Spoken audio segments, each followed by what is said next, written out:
Before we begin, thank you very much to Doug R. for joining my Patreon campaign. Thank you so much for helping me out. It helps a lot and means the world to me. As I speak, we are over the mark to do season 1 of Transformers Prime. Remember how my rules work.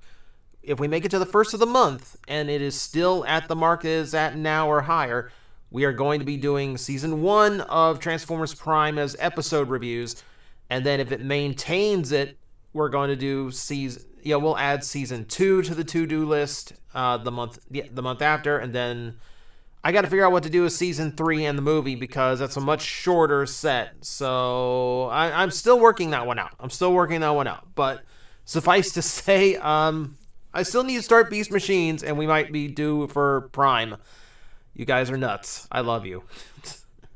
All right, speaking of nuts, we finally got to see what the Transformers War for Cybertron toys actually are after months of rumor and speculation. No, it is not the Netflix War for Cybertron. It is the games. It is the High Moon Studio video games back from the dead. Ironic that we are now getting new toys for a game we cannot legally purchase. Well, we can on the aftermarket, but the servers are down too. This is weird. This is a really weird thing. We're celebrating designs and marketing designs that you cannot currently experience because of licensing crap. But first off, we're going to take a look at this, and then we're going to see what it means for Studio Series, because as you'll notice, this is not just a standard Studio Series release. This is Studio Series 01. And with Gamer Edition added to it. So, SSGE01 Bumble Bee. We're going that deep on the serial numbers now. So, we'll take a look at them, we'll see how they came out, and then we'll be a little bit more playful and speculative, which I love doing. Alright, Optimus Prime, our Voyager class toy. He is a big, chunky boy. You can see where he's hollowed out, the inside of his thighs and the way his shoulders work. But if they're getting the size and the mass of the character in the video game correct, there isn't any way of doing that with modern budget constraints. It's just not feasible. You'd have to bump it up to a liter, and then it would be a very small liter to fit in all that extra plastic that ultimately, for me, doesn't hurt the appearance or what seems to be the feel of the toy so far. For me, the bigger issue is going to be just how bright Hasbro made the colors look. Obviously, it's the standard red and blues for Optimus Prime, but in the games, it's a much darker tone because they're going for a grittier atmosphere. And when you take that red and brighten it up, it actually takes away from that Energon paint that is supposed to be permeating through the toy's design. Now, obviously, paint budget is a nightmare these days. This is Prime. I'm not using that as a pun. I apologize for the people who just had a reflexive cringe. When you this is Prime for a premium finish toy, for an advanced or special release for selects or something where the color tones are darker. There's more paint for there's weathering paint because that is appropriate for War for Cybertron and little more of those Energon lines that those aesthetics are so known for. Would love to have seen it. Understand, yeah, the budget's a mess, so we're not going to get that. But I think for what it is, I think it does look really, really cool. And it certainly doesn't look as fiddly or panel dependent as the previous attempt at this design did. And proportions definitely look better too, because in the game, Prime is a chunky boy. He does get his blaster, and he gets his axe, which is really cool to see. Something these toys are doing is actually replicating how the armature worked in the game. So instead of holding the weapon, it replaces his arm. So all of them do that. All of them have a removable arm that you can then plug the weaponry into. It's not my preference, but it's cool that they're sticking to the game's aesthetics that way. And then this one also gets a matrix of leadership that the original toy did not. It seems to be a separate piece. So another in a running line of matrices that are way too small for their wielders to hold them. but at the very least, we have a Matrix of Leadership included, which is cool. And then that vehicle mode, the vehicle mode looks spot on. I always like the aesthetic of the vehicle modes in War for Cybertron because it's one of the few times where it feels like the design elements still realize that it is an alien vehicle that doesn't need windshields. It doesn't technically even need headlights. It just needs to be this big, like, rolling vehicle. That's a much nicer aesthetic for me for Cybertronian vehicles, and I really like how this Prime looks. It looks super tough. Really, really like how this is coming together. So, some grievances with color tone is really my only problem with it. Other than that, he's looking good, and I am after him. I am interested in the toy. Move on to Bumble Bee.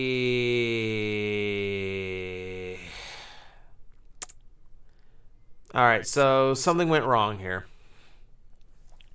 So, proportionally, he is not great. His torso is very short compared to how long his legs are. It is sticking out far longer out than his original design. And there's some details that are wrong. The lower legs are completely wrong. Like, the lower legs do not look anything like it did in the game, which is unfortunate.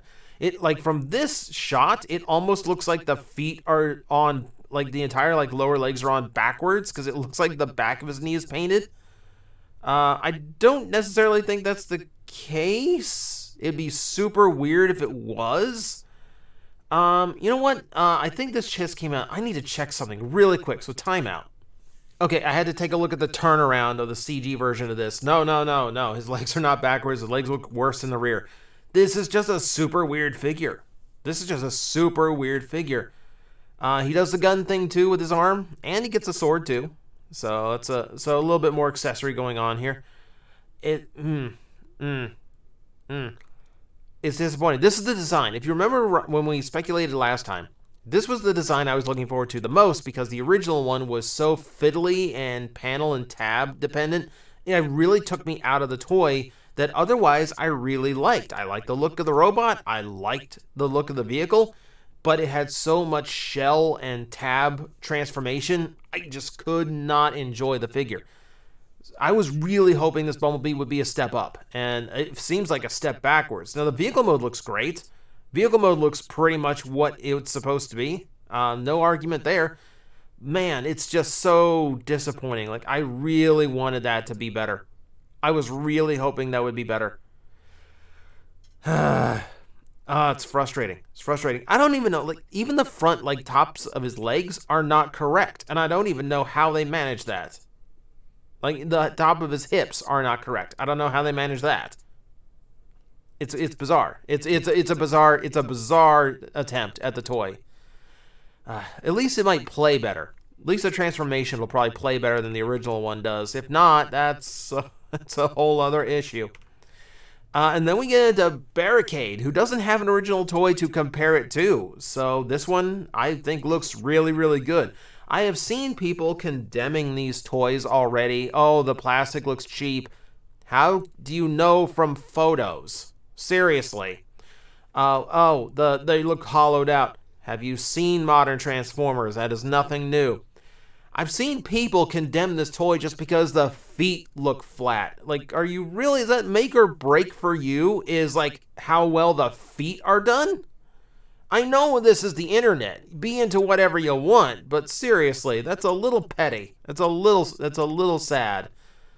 Look, the feet are fine. For me, like, the feet are not a major detail. If the toy is able to stand upright, I'm happy with the feet, generally. I mean, yeah, they just look like flat planks of nothing, but they're feet. I'm more happy about things like the fact that his eye sculpt actually goes downward into his cheeks, like the animation, like the game model does. Like, that looks super cool. I'm glad he's got some of that energon detailing across his chest and upper body. Like, that looks cool.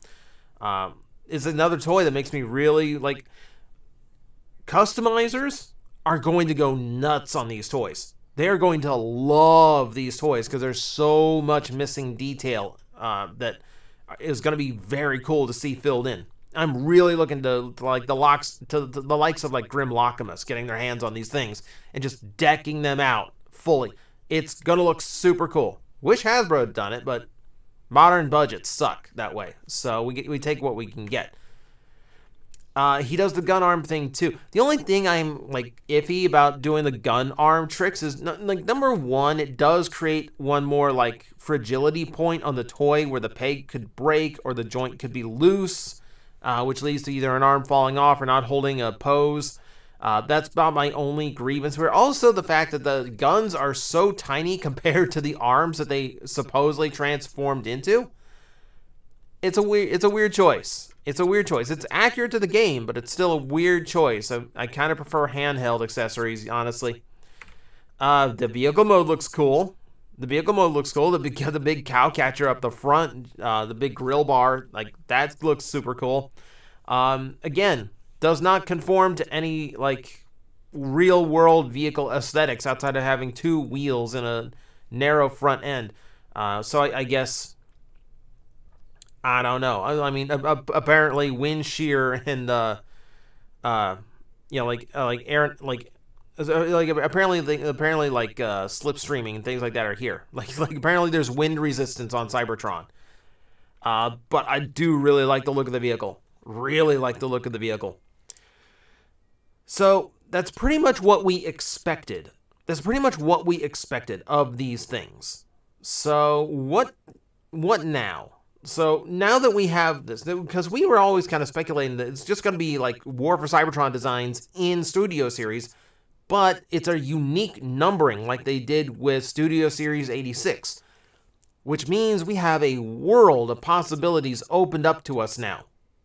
There's a lot of Transformer games out there, people, and it's not just War for Cybertron or Fall of Cybertron. There are other horizons that we can approach here. So, for starters, this is an ideal place for the Transformers Reactivate toys to drop. We just got listings for them, but those listings still mark them as Transformers Shine and Transformers Rise, which were the previous names of the video games.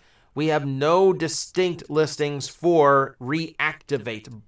So, this seems like a perfect place to drop them in. Because to throw in another toy line amongst all the other multitude of Transformer toy lines that exist right now would be a little bit overkill, not gonna lie. So I would be very happy to see something like this done up in the Gamer series. Makes sense to me anyway. What about other games, outside of the High Moon ones or the current game that's about to come out? Well, I remember rumors of a Studio Series Breakaway being in consideration. It was pointed out as an example of being able to do toys of characters that didn't actually appear in the movie, but were still part of the movie toy line. Breakaway being a prime example. However, Breakaway features more heavily in the Transformer video game for Revenge of the Fallen. It even appears in Dark of the Moon, too. This makes it far more viable to release Breakaway as part of the Gamer series rather than just a random Studio Series numbering. It's another opportunity to give something a little bit different, but it seems thematically to make sense to me. This goes for a few others. There are a few other characters who appeared in the movie games that do have toys from back in the day, but don't have any way of being done in Studio Series otherwise. Stratosphere would be another one. I know a lot of people who have called for like a really big Stratosphere toy to be released for Studio Series. This would be a really cool one to pull for the Gamer series. Now, Stratosphere only appeared in jet mode in the games, to my knowledge. However, it is still an appearance, still a voiced appearance, if I remember right. This does make him viable. You could actually get away with that. Now, what about ones that are unique to the games? Because there's plenty of those to go around too. Another popular one would have been the Harrier helicopter Shockwave from the earliest games, before he had the design in Dark of the Moon. And a lot of people really like this design. Now, if I recall right, this is supposed to be a triple changer with a cannon mode too. I don't expect the cannon mode if they do this design, because it's already complicated enough let alone to throw in an arbitrary weapon mode. I think it's just going to go from helicopter to robot. Assuming they do this, this is getting pretty obscure design-wise. But then again, it's a cool design. I could see why people would want it. And in the same vein, I have heard Warpath kicked around as well from the Dark of the Moon game. He looked so good. Like, that is a big, beefy Autobot. Right in the aesthetic, too, if you compare him with Optimus Prime. I would be so down for this. This is what, can you get away with Leader? Can you get away with Leader on this, even though he's obscure? I think it'd be super cool. The one I would really hope that we could go to would be Transformers Devastation, but there aren't really any new characters in that game. You would basically be doing re-releases of, like, some 86 toys, some recent, like, Kingdom and Legacy toys, but with, like, do you remember the metallic paint job, like the animation shine paint jobs they were giving to, like, Optimus and Megatron for the 35th anniversary? I loved how those looked. And that would basically be the aesthetic if you did, like, Transformers Devastation toys, which I wouldn't be totally against, if we're going to be honest here. Devastation does leave us a couple of options. For starters, we have the Runabout and Runamuck molds that are sitting around doing nothing since Kingdom. Or Earth... No.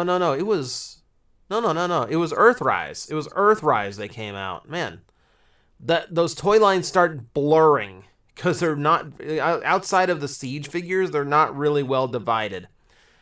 But yeah, this is actually possible. You could actually do some of the grunt enemies from the games. Now, this would be like Select's release. This would be like a secondary market thing. I don't imagine them doing this like full retail, but it is a possibility. Also, you know who needs a repaint or a remold that doesn't currently have one? My boy Blitzwing.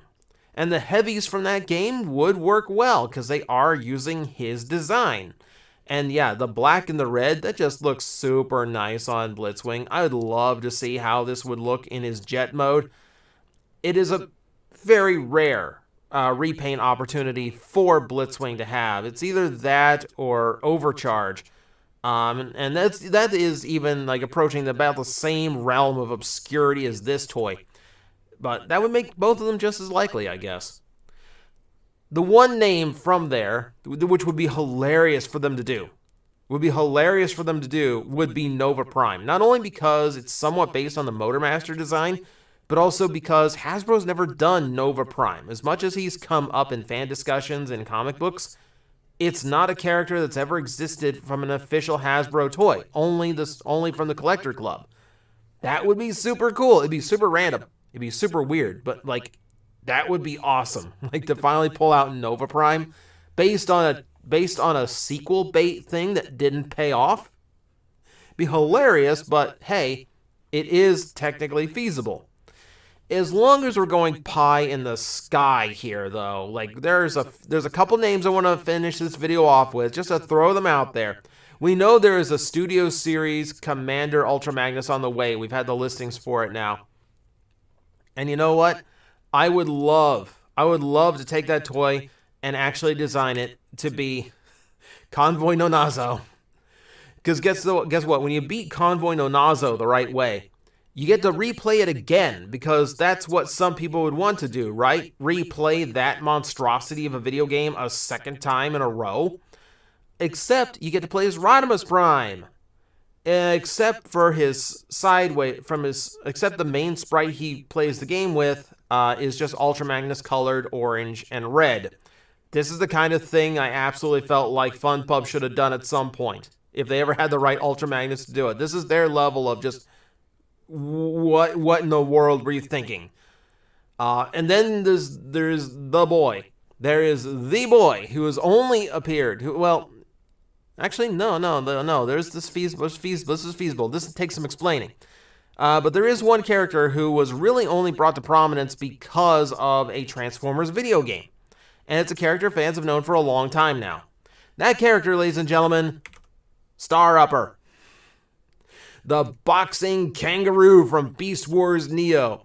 So, quick little backstory. This was a fan design that won a contest done up by a manga in Japan. And he makes an appearance in said manga later on, but he also makes 2 cameo appearances in Beast Wars Neo. In crowd shots, you can see a kangaroo with these boxing gloves in the shot.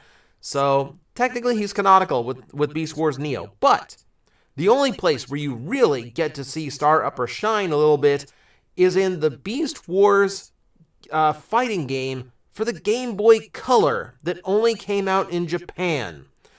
It's a weird game. Cheetor's super cute in it. Like, they made him like a kitten, weirdly enough. But it blends in all 3 of the Transformers universes in all 3 of the Beast Wars canons. You know, your standard, your Beast Wars 2, and your Beast Wars Neo. And as a result, it's a simple little Street Fighter-esque beat 'em up on a Game Boy. So it's only like 2 button commands, you know. So it's not the most complicated game in the world. But Star Upper is a secret character. You can play as him, which makes it really his major appearance. So technically, a gamer series Star Upper is in the realm of possibility. Will it happen? Probably not. Not only for obscurity, but also because I'm pretty sure this transformation is impossible. But you never know. Hasbro's crazy these days. You just never know them anymore. So this is what gamer series means. It doesn't mean we are restricted to War for Cybertron designs. We could go all over the map and all over Transformers digital history with this one, and I'm looking forward to it. I mean, it really could go just about anywhere, and I really do hope they go nuts with the concept, because it's such an open door to do just wild things, and I'm here for it. So, thank you guys for watching. Let me know who you want to see in the comments below. Let me know what character from any Transformer game you would want to see make an appearance in this new subset of Studio Series. So, that is your discussion for the day, and I will see you next time. Guys, I am facing the most powerful enemy any YouTuber can face, the algorithm, and I need your help to defeat him. Hit the like button, hit the subscribe button, hit the notification bell, and leave a comment. Every time you do, we attack that algorithm and we drive it back until it can no longer defeat this channel. Thank you very much.